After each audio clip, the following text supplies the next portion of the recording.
کے بارے میں دو گروہ بن گئے ہو، حالانکہ اللہ نے ان کو ان کے کرتوتوں کے سبب اوندھا کر دیا ہے۔ کیا تم چاہتے ہو کہ جس شخص کو اللہ نے گمراہ رہنے دیا ہے اس کو رستے پر لے آؤ، اور جس شخص کو اللہ گمراہ رہنے دے تم اس کے لیے کبھی بھی رستہ نہیں پاؤ گے۔ وہ تو یہ چاہتے ہیں کہ جس طرح وہ خود کافر ہیں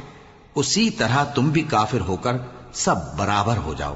تو جب تک وہ اللہ کی راہ میں وطن نہ چھوڑ جائیں ان میں سے کسی کو دوست نہ بنانا۔ اگر ترک وطن کو قبول نہ کریں تو ان کو پکڑ لو اور جہاں پاؤ قتل کر دو، اور ان میں سے کسی کو اپنا رفیق اور مددگار نہ بناؤ، مگر جو لوگ ایسے لوگوں سے جا ملے ہوں جن میں اور تم میں صلح کا عہد ہو، یا اس حال میں کہ ان کے دل تمہارے ساتھ یا اپنی قوم کے ساتھ لڑنے سے بھنچ رہے ہوں تمہارے پاس آ جائیں تو اور بات ہے۔ اور اگر اللہ چاہتا تو ان کو تم پر غالب کر دیتا تو وہ تم سے ضرور لڑتے۔ پھر اگر وہ تم سے کنارہ کشی کریں یعنی تم سے نہ لڑیں اور تمہاری طرف صلح کا پیغام بھیجیں تو اللہ نے تمہارے لیے ان پر زبردستی کرنے کی کوئی سبیل مقرر نہیں کی۔ تم کچھ اور لوگ ایسے بھی پاؤ گے جو یہ چاہتے ہیں کہ تم سے بھی امن میں رہیں اور اپنی قوم سے بھی امن میں رہیں، لیکن جب فتنہ انگیزی کو بلائے جائیں تو اس میں اوندھے منہ گر پڑیں۔ تو ایسے لوگ اگر تم سے لڑنے سے کنارہ کشی نہ کریں اور نہ تمہاری طرف پیغام صلح بھیجیں اور نہ اپنے ہاتھوں کو روکیں تو ان کو پکڑ لو اور جہاں پاؤ قتل کر دو۔ اور انہی لوگوں کے مقابلے میں ہم نے تمہیں کھلی چھوٹ دے دی، اور کسی مومن کو شایع نہیں کہ دوسرے مومن کو مار ڈالے مگر غلطی سے ایسا کر بیٹھے، اور جو غلطی سے بھی مومن کو مار ڈالے تو وہ ایک مسلمان غلام آزاد کر دے اور مقتول کے وارثوں کو خون بہا بھی دے،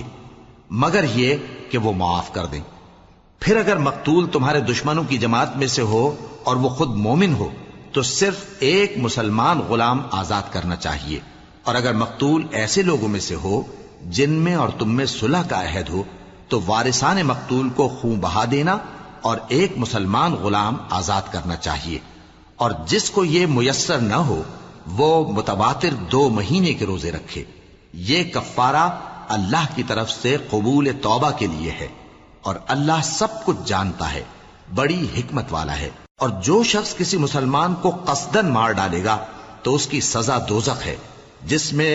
وہ ہمیشہ جلتا رہے گا، اور اللہ اس پر غضبناک ہوگا اور اس پر لعنت کرے گا، اور ایسے شخص کے لیے اس نے بڑا سخت عذاب تیار کر رکھا ہے۔ مومنو،